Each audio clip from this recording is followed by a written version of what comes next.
जिसे अरबों का शेर कहा जाता था, जो हमेशा कहता था मैं अरब नेशनलिस्ट हूँ और मेरा काम है अरबों को यूनाइट करना। आखिर उसके साथ क्या हुआ जो इतना बुरा वक्त आ गया और इराक और उसको इतनी बुरी मार खानी पड़ी? जी हाँ, मैं बात कर रहा हूँ सदर सदाम हुसैन की। आइए चलते हैं, देखते हैं इस वीडियो में सदाम हुसैन की हिस्ट्री।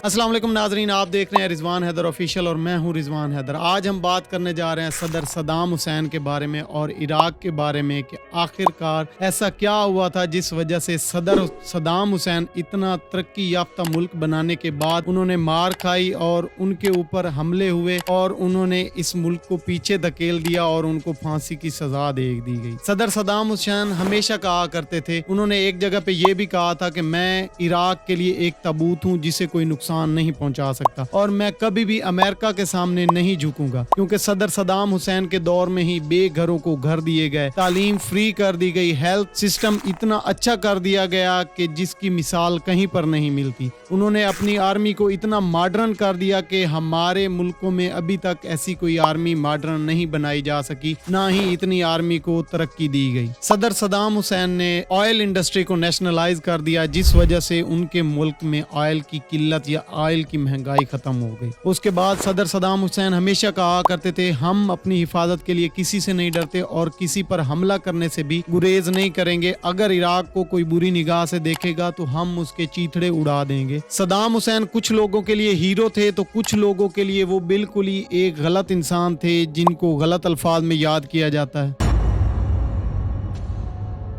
जहाँ पे मैं आपको बताता चलूं कि सदाम हुसैन इराक के एक शहर तिक्रित के एक गांव अल फजा में पैदा हुए। इस गांव में एक कबीला रहता था जिसको अल्बू अल नासिर के नाम से जाना जाता था, जिसके बारे में कहा जाता है कि वो हजूर पाक के नवासे हजरत इमाम हुसैन अलैहिस्सलाम की वो शजरे से चल रहे थे और वो गांव उस वक्त वो हिजरत करके यमन से वो इराक में आके बसे। सदर सदाम इस गांव में हुसैन अब्दुल माजिद और उनकी वाइफ के घर में 28 अप्रैल 1937 को पैदा हुए। सदर सदाम हुसैन के पैदा होने से पहले ही उनके वालिद की कैंसर की वजह से डेथ हो गई, जिस वजह से उनकी वालदा मोहतरमा बहुत डिसहार्ट रहने लगी और उन्होंने इस बच्चे को गिराने और खुदकुशी करने की कोशिश भी की, लेकिन वो नाकाम रही क्योंकि कुदरत को कुछ और मंजूर था। अगर कुदरत को ये मंजूर होता तो शायद आज हम सदर सदाम हुसैन का कहीं नाम ही ना सुनते, इसलिए वो नाकाम रही और सदर सदाम हुसैन का जन्म हुआ। सदर सदाम हुसैन का पूरा नाम सदाम हुसैन अब्दुल माजिद अल तिक्रित, जो कि उनके गांव के नाम पर मशहूर था या जो कि उनके गांव के नाम पर रखा गया था। कुछ टाइम बाद सदर सदाम हुसैन की वालदा तुल्फा ने इब्राहिम अल हसन नाम के बंदे से शादी कर ली, जिससे उनके 3 बेटे थे और उनके वालिद इब्राहिम अल हसन सदाम हुसैन को बहुत तंग करते थे, मतलब नींद में सोए हुए को तंग करना या वैसे तंग करना जैसा कि आप देखते ही हैं कि हमारे सौतेले माँ बाप हमारे साथ कैसा सलूक करते हैं। सदर सदाम हुसैन के साथ वो सलूक किया गया। तो सदर सदाम हुसैन 10 साल की उम्र में अपनी माँ अपने बाप के घर से भाग कर बगदाद चले गए अपने चाचा खैरुल तल्फा के पास और वहीं पर रहने लगे और वहीं पर उन्होंने अपनी पढ़ाई स्टार्ट की। इस दौरान इराक के लीडर फवाद अल रिकाबी हुआ करते थे। 1951 में एक पार्टी बनाते हैं जिसका नाम बाथ पार्टी और सदाम के चचा इस पार्टी के सपोर्टर थे और सदाम हुसैन भी जैसे जैसे बड़े हो रहे थे वो भी जैसे हमारे यहाँ हम देखते हैं कि जो काम हम करते हैं हमारे बच्चे वही करते हैं, तो सदर सदाम हुसैन अपने चचा को देखकर उसी बाथ पार्टी के मेंबर बन गए और उसी को उन्होंने ज्वाइन कर लिया। 1958 में जनरल अब्दुल करीम ज्वाइन करते हैं और इराक के सदर फैसल को कत्ल कर दिया जाता है। इस कत्ल के बाद जनरल कासिम और बाथ पार्टी में टकराव होता है और कासिम को कत्ल करने का मंसूबा बनाया जाता है, जिसमें सदर सदाम हुसैन भी शामिल थे। जहां से इराक के लोगों को पता चलता है कि सदाम हुसैन नाम का बंदा भी कोई इराक में रहता है। 7 अक्टूबर 1959 को गोलियां चलाई गई सदर सदाम हुसैन की तरफ से, लेकिन वो बच गए और सदाम इसके बाद भागकर मिस्र चले गए, जिसमें उन्होंने 1960 से 1963 के दौरान दोबारा पढ़ाई शुरू की, मगर पढ़ाई पूरी ना की जा सकी और इसी दौरान अमेरिका की एजेंसियों के लोग सदर सदाम हुसैन से पूरे राब्ते में थे और सदाम हुसैन को पूरी सपोर्ट की जा रही थी। बाथ पार्टी इक्तदार से बाहर हो गई तो सदर सदाम हुसैन इराक वापस चले गए। इराक वापस जाने के बाद उनका दोबारा टकराव हो गया और दोबारा उनको मारने की कोशिश की गई और इस बार सद्दाम हुसैन भागे नहीं बल्कि खुद को अरेस्ट करवाया, क्योंकि उनको पता था मुझे फांसी तो होगी नहीं, क्योंकि उनके पीछे आपको याद हो तो इमरान खान ने भी एक अपनी तकरीर में कहा था कि सद्दाम हुसैन अमेरिका के कहने पे चलता था। सेम एज यही बात थी, क्योंकि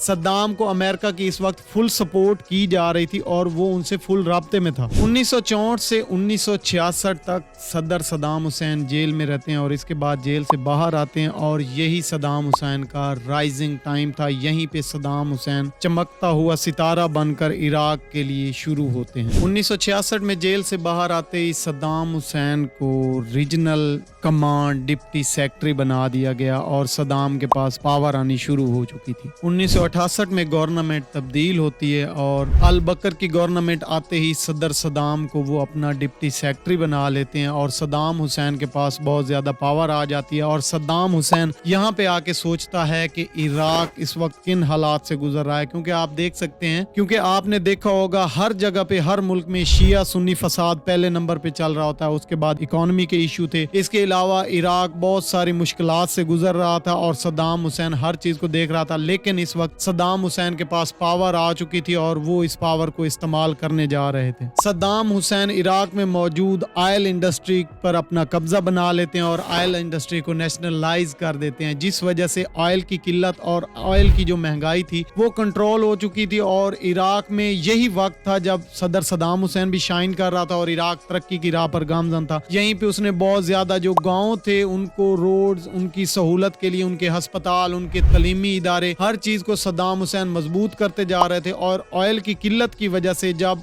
ऑयल इंडस्ट्री चमकना शुरू हुई तो इराक की इकोनॉमी और मजबूत होती गई। इराक की इकोनॉमी एक वक्त में 1.5 अरब डॉलर की थी जो बाद में बढ़कर 10 अरब डॉलर पर पहुंच चुकी थी। 1976 में इराक की आर्मी का जनरल सद्दाम हुसैन को बना दिया गया। वक्त गुजरता गया और सदर अल बकर कमजोर होते गए और सद्दाम हुसैन की फोर्स पर और सद्दाम हुसैन की बाथ पार्टी पर पकड़ मजबूत होती गई। 16 जुलाई 1979 को सदर अल बकर ने रिजाइन किया और सद्दाम हुसैन इराक के सदर बन गए, जिसके बाद उन्होंने 22 जुलाई 1979 को सदर सद्दाम हुसैन ने बाथ पार्टी की एक मीटिंग बुलाई और मीटिंग बुलाने के बाद 68 मेंबर्स की एक लिस्ट बनाई गई जिसको नाम लेकर पुकारते गए और मीटिंग रूम से बाहर बुलाते गए और उसके बाद उनको फौरन ही गिरफ्तार किया जाता रहा। जिसके कुछ दिन बाद सुनने में आया कि 22 लोगों को तख्तादार कर दिया गया, 22 लोगों को बगैर बताए फांसी लगा दी गई और जो बाकी लोग उस मीटिंग में बचे उन्होंने सदर सद्दाम हुसैन को मुबारकबाद दी, क्योंकि सदर सद्दाम हुसैन को ये पहला इकदाम था जो और मजबूत बनाने जा रहा था। और जो बाकी के पार्टी मेंबर जो गिरफ्तार थे उनको भी कुछ वक्त के बाद फांसी लगा दी गई। ये सब करने के बाद सद्दाम हुसैन बहुत मजबूत सदर और बहुत मजबूत उम्मीदवार बन चुके थे। जो आप सद्दाम हुसैन की तस्वीरें आर्मी के लिबास में देखते हैं वो बिल्कुल उनकी उस वक्त की हैं जब वो आर्मी के चीफ थे। इसके बाद सदर सद्दाम हुसैन का अगला काम था न्यूक्लियर पावर, जो किसी को बर्दाश्त न हुई और सदर सद्दाम हुसैन सबको चुभने लगे।